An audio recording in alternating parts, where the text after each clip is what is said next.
Okay, good morning or good evening or wherever you are in the world. Thank you for joining us today. We're going to do our weekly training and we're covering the book, Your First Year in Network Marketing. It's a really good book to get, by the way. If you haven't got it, we've actually put the link for the PDF into the group. If you go into the main group, you can get the link for the PDF for that. So today we're covering the last chapter. All the recordings are actually on my website. We will be moving them soon to a website that everyone can use where it'll be password protected for the group. So you can actually send it to your new members and allow them access. And also yourselves, obviously, to recapture or relook at the various parts. So I'm going to pass you over to Jill. Jill's a friend of mine, and she's actually been in the business a while now and doing very, very well. And she's actually our regular reader or rather presenter of the book of the month, what we're using. And so we're using this book. We'll be following another book next month or other material next week onwards. Next week we'll be actually opening up at a later time of 9:15. A few people have said that it's a bit early for them. So in different parts of the world, we're trying to make it so that we can make a time that's convenient for everyone. So we'll be opening at 9:15, but these Saturday trainings are actually recorded. And the main reason is because then we have a reference library of training that we can actually use for our people. So I'll hand over to Jill. Over to you, Jill. Okay, thanks, Derek.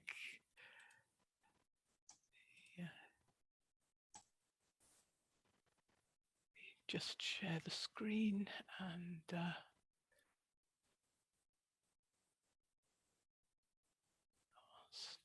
slideshow.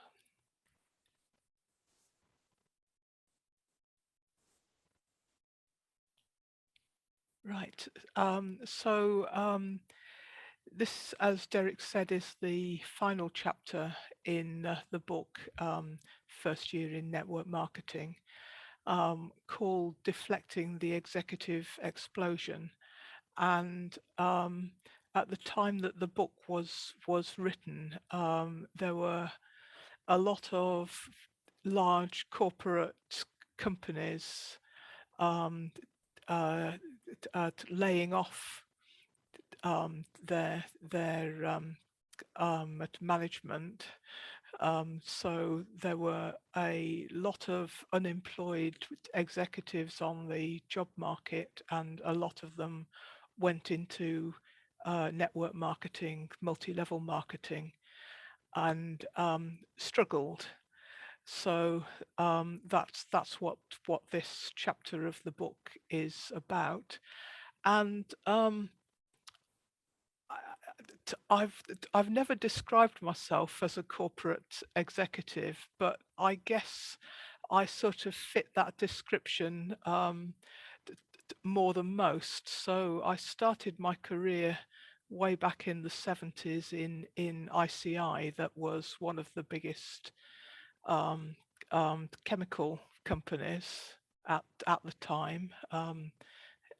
No longer exists because it started selling off everything that was profitable, and then nothing was left. But I'd left by then, and I ended up in the health and safety executive, which is a government organization rather than a corporate business, but still has the big organization flavor to it, where things are quite different from running your own business as part of multi-level marketing. So a lot of the things said in this chapter I definitely recognize. So the aim of this chapter is, as it says, to recognize that there's an upside and a downside to corporate executives joining a multi-level marketing company. And Hyperfund isn't quite a multi-level marketing, but it uses most of the principles. So here's a quote from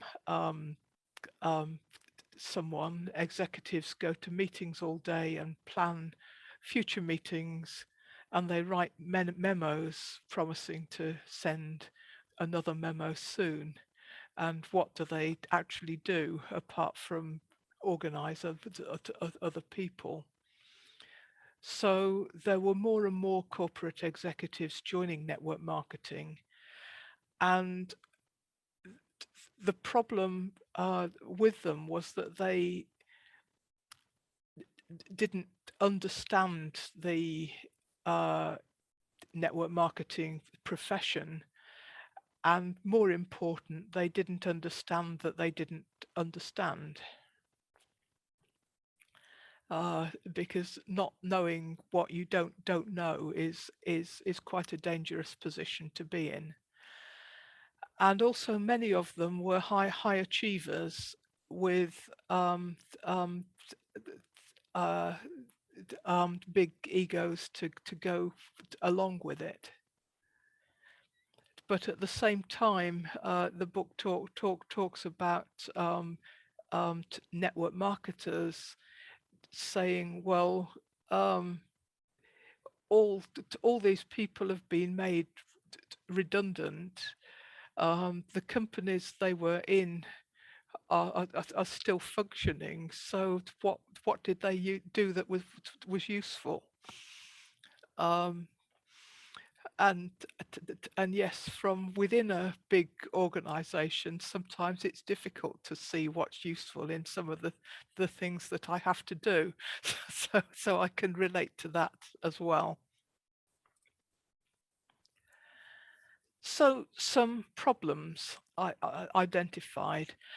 So some of these former executives may have been quite senior, definitely have big egos, definitely can um, to project how how how good they are, with the result that they intimidate their sponsors, and therefore their sponsors refrain from teaching them because they're so good at explaining that they know best, and therefore they fail to learn the business.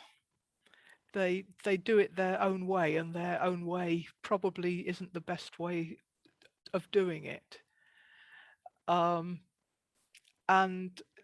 especially when they try to manage everyone, including their upline, they can potentially have an influence over the whole of the business, not just their personal downline. Definitely may not be very coachable until they realize that what they know doesn't work very well.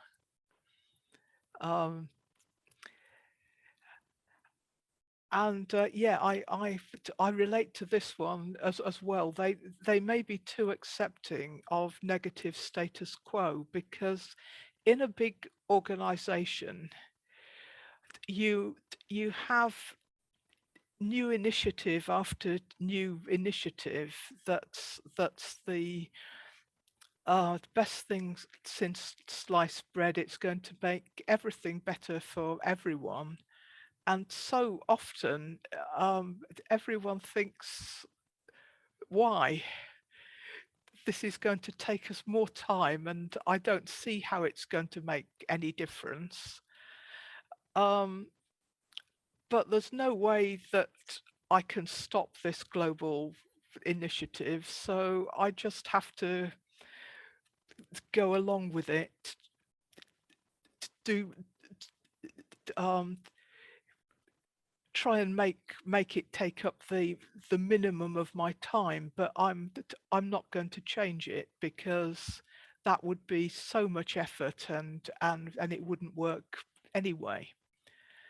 So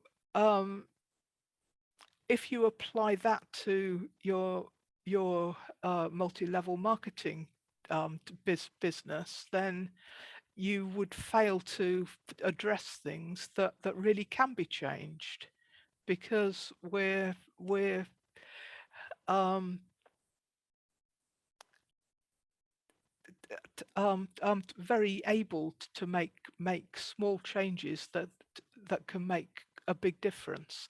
So the corporate mindset doesn't work very well, if at all, in our business.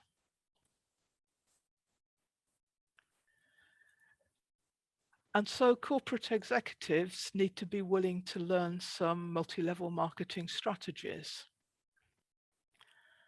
So rather than having endless meetings and sending endless memos, because in a big corporate company, you need to get consensus, you need to convince people in order to do anything.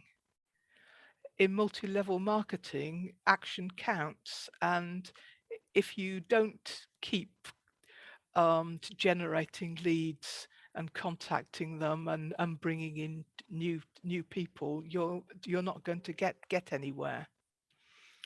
So action is much more important than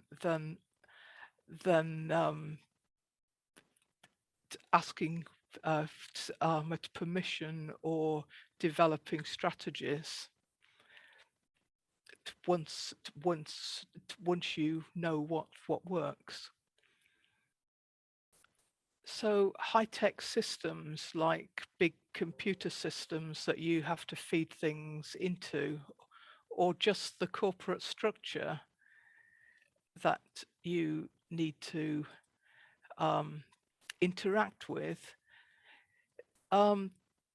that's not nearly as important than storytelling and telling your own personal story to the people that you're trying to introduce to the business.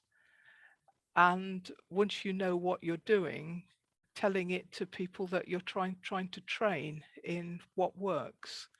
And so that's quite a shift.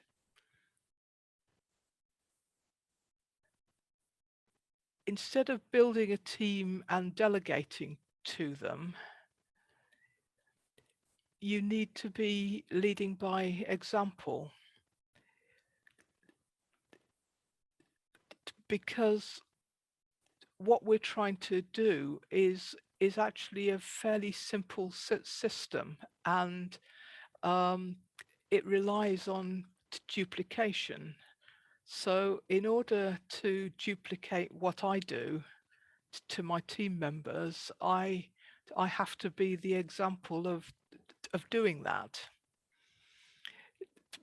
because duplication works both ways.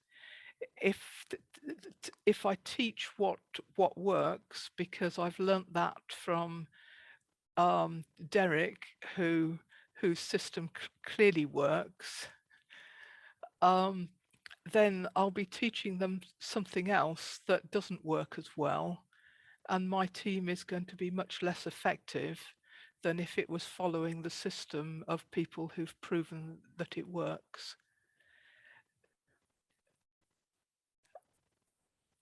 And I don't need to keep on trying to think of other ways that perhaps we could do it differently, because that's actually how you get on in a corporate environment. You find ways of changing things, and that's not the best way for our business.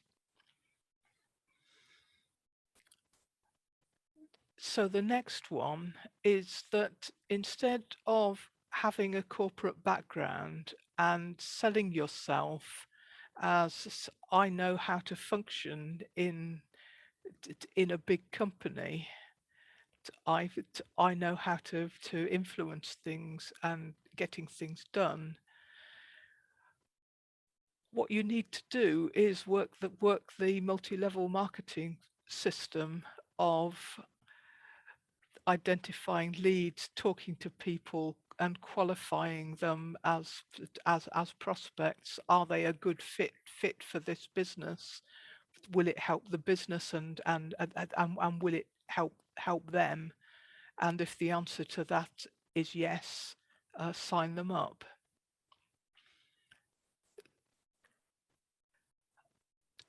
The last one maybe doesn't fit as well into this, because diversity is important no matter what size the organization. But in a large organization, although it's very important to be able to incorporate diversity within the people in your team, and some of those are part-time. I'm now part-time. Many of them are working mothers. It's actually quite hard to make that fit, and to protect them from not being judged fairly, because they're not working full-time. Whereas in multi-level marketing, there are many part-time people and working mothers who are making and have made a great success of it. So it's definitely a selling point, I think, of our business, that anyone can do it, and you can probably go much faster if you're full-time. But being part-time and having other caring responsibilities doesn't prevent you from doing it and making a success of it.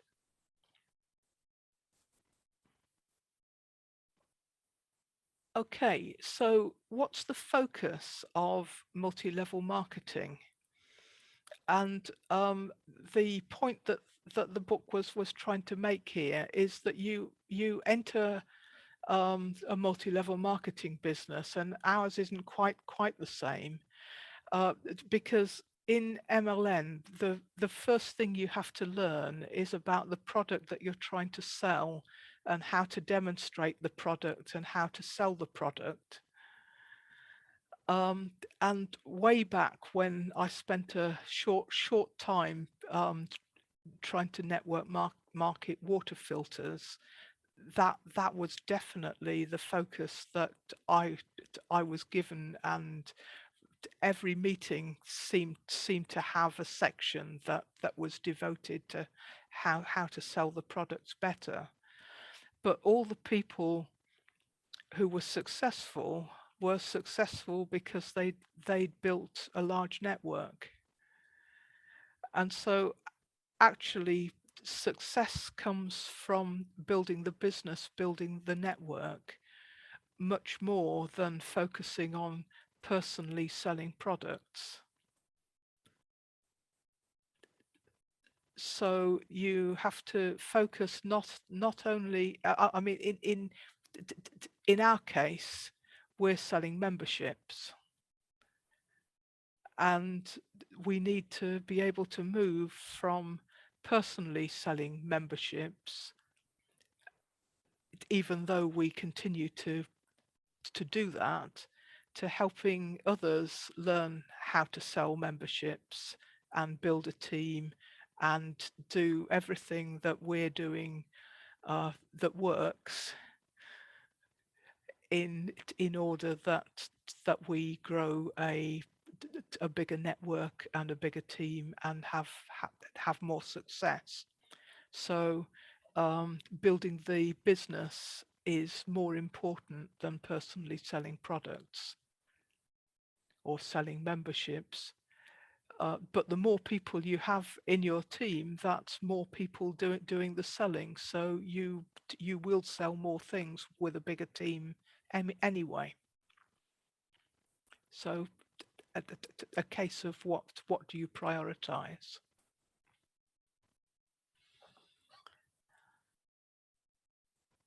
So what do you do if you introduce a corporate executive into your team? Apart from a previous slide, not being overawed by them, and letting them convince you that they know better than you do, because they almost certainly don't. Well, you do need to be understanding that they've probably lost a lot of pride in probably having lost their job in order to start to look at network marketing, or at the very least realizing that there's something that they need from us in addition to what they already have. So they've been used to being in charge of a team or bigger sections of a large organization, and now they're coming in at the bottom rung of the ladder, and they have to learn and they have to prove themselves. So their ego may have taken quite a hit, so don't damage it further. They have a need for teaching and encouragement, so we need to give that to them. And they're probably going to find the lack of structure quite difficult. And by lack of structure, I think I mean the lack of. I mean, we're all pretty autonomous. It's up to us whether we take any notice of our upline. It's a very good idea to take notice, especially when your upline is being successful. But we don't have to check out everything that we're going to do with someone to get permission agreement to do it. So we don't need to have loads of meetings to bring people on board, except with our prospects. We don't need to write lots of memos to get management approval for things that we're trying to do. So the final thing I think in this presentation is that corporate executives can make a success of network marketing. We can learn and be successful, but probably need a slightly different approach to bringing us on board, because we don't know what we don't know at the beginning.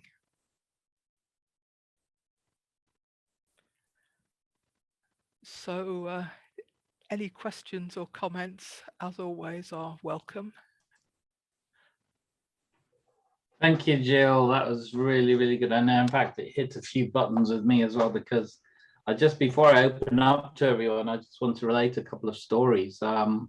I myself come from a management background. Okay. Sorry, Jill, is there more to go? Yeah, you can. There was, and this is definitely not the right thing to do when it's being recorded.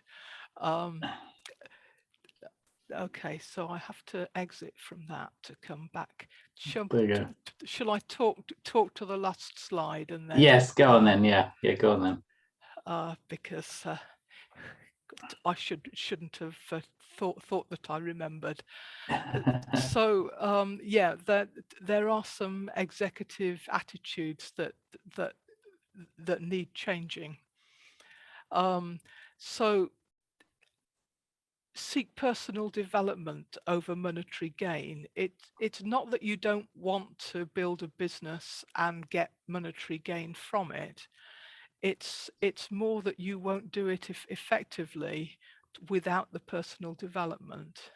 And I've very, very definitely found that for myself, because I just couldn't talk to anyone and have them hear me about would they be interested in this business at the beginning. You need to learn the systems, and even more, you need to learn the skills of how to talk to people and how to invite them. And we're very fortunate that our leg of the business provides very good training.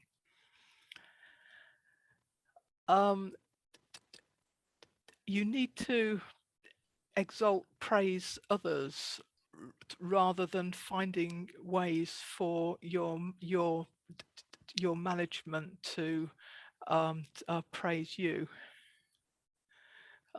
Because very definitely in a big organization, getting to the point of being recognized and having a good reputation with the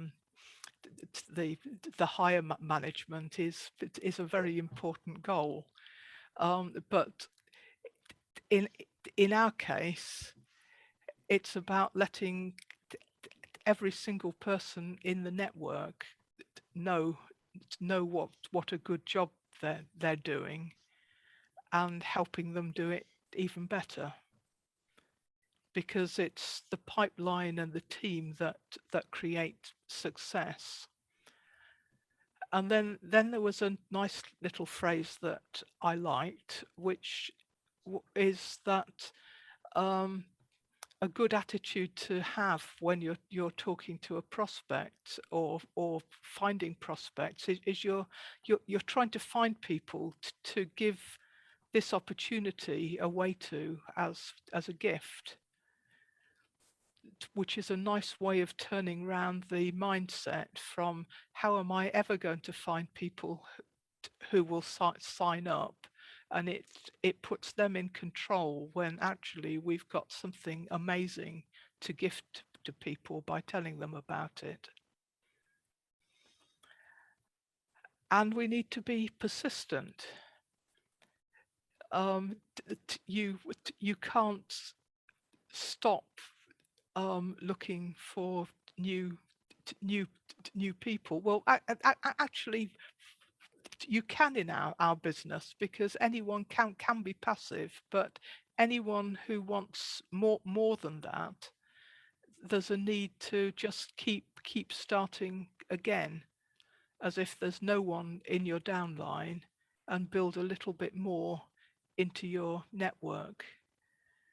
What you've already achieved does definitely help.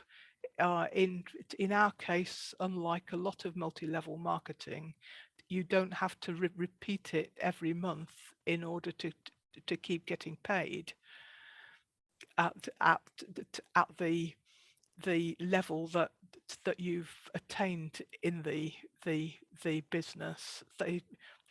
They don't take the ranks away from you if you stop being successful, but you do need to keep going and keep building the network in order to be successful, especially if you have an ambition to be a VIP 5.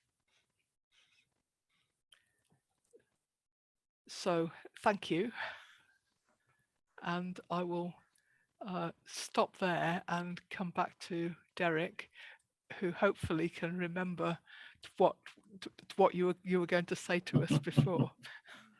Yes, I do actually, Jill. No, that was very, very good. Thank you for that presentation. It certainly opened up a few memories for me, and what I wanted to do. And most of the stuff I try and do is actually share with you things that I learned along the way. And I suppose the important thing here is that hopefully I'm teaching you the things or mistakes that I made that you don't have to. And this is the key. You know, it's taken me a long time to get to where I am. Lots of trainings, lots of companies, lots of learning. But you know, now I know there are things in my past that I do that when I share, I hope you don't make mistakes, but they're common. So, for example, I started my networking career when I came from a management background. I was actually in hotel management. So consequently, I had the ego of the manager.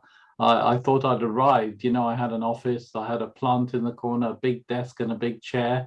And of course, you know, these executives like myself were in this office on my own, thinking that's it, I've arrived, you know, but it was more of a status rather than a wage, because the hours I put in were far more than the staff I managed. So consequently, actually, I was getting paid less per hour than they were. So that was one thing that I didn't fully grasp at the time. But ordering people around and things like that was I suppose something I was trained to do. And because of that, when I came into network marketing, I thought that was the way I ran network marketing, and started doing that. Initially, it was a hard job because people didn't want to be ordered around. They didn't want to be. I had to learn how to actually explain what to do, as opposed to, right, Jill, I want you to go and sponsor 10 people this week, okay, and then leave you to it. And you'll find people come in with that sort of mannerism and attitude and everything else. And it's funny how we stray from this ability to actually learn, particularly as adults. What happens is we go to school, we go to college, maybe university, and then we come out and then we give up on the learning, and we actually think that's it. We never have to learn again. I mean, some people do, but a lot of people don't. They think that's it. Now I've got the skills for life. So we come into something like network marketing. We've got all this, intelligence, or shall I call it this learning, and then we try and apply that into network marketing, and we think that's the way it is. I went into direct sales for a very long time, and again, I ran teams in there.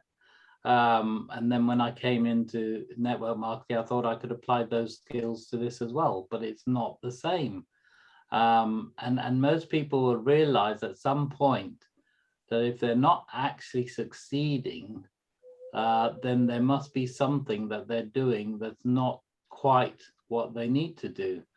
And I always say to people, and this is really, really important, get with the people that are succeeding on a regular basis. If you do that, you'll be amazed. I mean, I remember in my Amway days, there was a young man that came in. He was very young. In fact, he was about 22, 23. And he was ex-army, and he was a PE instructor in the army. And I remember he contacted the leader of our team. There was a guy called Jerry Scriven, who was actually in charge of our Amway business and doing very well. He was actually making a lot of money. And this guy for the army, he actually went up to him and said, right, what have I got to do? And Jerry gave him a list of to-dos for the week. And he'd come back and he'd done it. And then the week after, he'd done it again, and he'd done it again. And we almost have to have that sort of dogmatic approach when you're approaching success to some extent. Yes, you've got to use your head, but the thing is, if your ability to succeed hasn't got you where you want to do, then they say the definition of madness is carry on doing what you're doing, and you won't get the results you want to get. And this is really, really important to understand, because to change the direction you're going in, you need to change you, not change the people around you, but change you. And this is something that took me a long time to actually appreciate. In order to change things in your lives, you need to change things in you. You need to become a better version of yourself. And again, that's another very, very important thing. How do you become a better version for yourself, for your people? If you're not changing you, you need to change you in order that people start following you. Because if you're not changing, then how are you going to change them? And again, most people realize this, and this is really, really important. In network marketing, duplication happens almost 95% of the time. The people will copy what you do, but they won't copy everything. They'll copy only the things that necessarily fit in with what they want to do. So consequently, a few things get missed out. So what happens is you have a team of people that are actually not in the system. You have a team of people that are not following what you're doing. And how can you tell them about a presentation that you saw and the people in it if you haven't been on it? How can you tell them, for example, what you've learned from Jill today if you're not actually learning? I mean, we record this, which is really important. So from that point of view, it's really good. And you can actually go back and look at it. But then we've got the 5M training. We've got all the other trainings. This is a new way of life. And guess what? It's not easy. It's not easy, particularly if you're in a job, particularly if you're actually working as well as doing this. Most people are part-time to begin with, but they expect to be full-time straight away. Some people even give up their jobs to do this because they think they can build it that fast, and it's not necessarily the case. And then they get disillusioned. because they haven't got the income to keep them going. And then they're stressed because the monthly bills still keep coming. They keep coming every single month. Sometimes you have to have that sort of delayed gratification approach where, you know, you build it to the level you want to first before you're able to actually give up, you know, a job or give up another income. It's really important to actually do that. But the most important thing of all I can teach you about this is that you can build it. You can all build it by duplicating the people who are succeeding. And I mean that sincerely. You know, if you're not duplicating what your upline's doing, then you're not in the game. Sorry, because we're following each other. I'm following Boris. Boris is following Kalpesh. You know, we're all following each other in terms of what we're doing. We're not doing anything extraordinary, although in this group we try and teach a bit more than maybe some of the other groups, because we are benefiting. Everyone's benefiting from the training. Everyone's benefiting from the learning. So what I'm trying to say really is try and plug in as tight as you can. It's no coincidence that the people who are moving the fastest are the people who are plugged in the most. And it's easy to sort of think, I know what I'm doing. I've got background in sales. I've got background in training. I've got background in management. It's easy to say that. But until your humility comes in, it took me a long time to actually do that. To actually say, look, Boris, I really, really value your time and I want to do this and I want to build it big. And I need you to tell me what I need to do. It's not complicated, like Jill said, it's not complicated, but there are certain things that if you learn them, will just accelerate your growth, accelerate your business, accelerate what you do. We're all in constant contact with lots of people, okay? And if you think about it, why do some people move faster, some people slower, etc.? It's because the people who are faster, it's not because they're cleverer. In some cases, I'd say there's potentially people in our teams who've actually got more skill sets than some of the people who are succeeding. But the people who are succeeding are just plugging in fully and saying, right, what do I do next? I've got this lot of people, what do I do next? You know, some people bring people to me regularly, and that's fantastic. I won't name any names, but you know, they bring people as soon as they've seen the presentation straight to me, and guess what? Those people are signing up. So it's not a coincidence. It's using the system until they get good at it themselves. And again, the story side of it, you know, in caveman times, you can imagine this situation. Imagine being a caveman in a cave, okay, and you've just come home from a hunt. What did they used to tell each other? Stories about how they caught the animals. And we're doing a similar thing. We're not looking for animals now, though we're surviving in a different way. But we're still telling stories. So the stories are really important. And I remember when I first started in network marketing as a chef, I always used to sort of get to a certain level and say, like, if you haven't got a story, send my story out there. Tell people about my story till you've got your own. Tell people about the chef, for example, in this business, who within 12 weeks, and I've done this in some of the African teams, and it's working really, really well. You know, a chef who joined an opportunity that I've joined, and within 12 weeks, he was able to walk away from his job with double the salary he was on. You know, that's all you need to sell. And he's now telling the story to help other people do the same. Would you like to, or would you be open to watching his presentation or a presentation about it? You know, just sell the stories, guys. You know, that's what it's all about, really, getting the stories out there. So what I'd like to do now is just close the recording and then open up for people to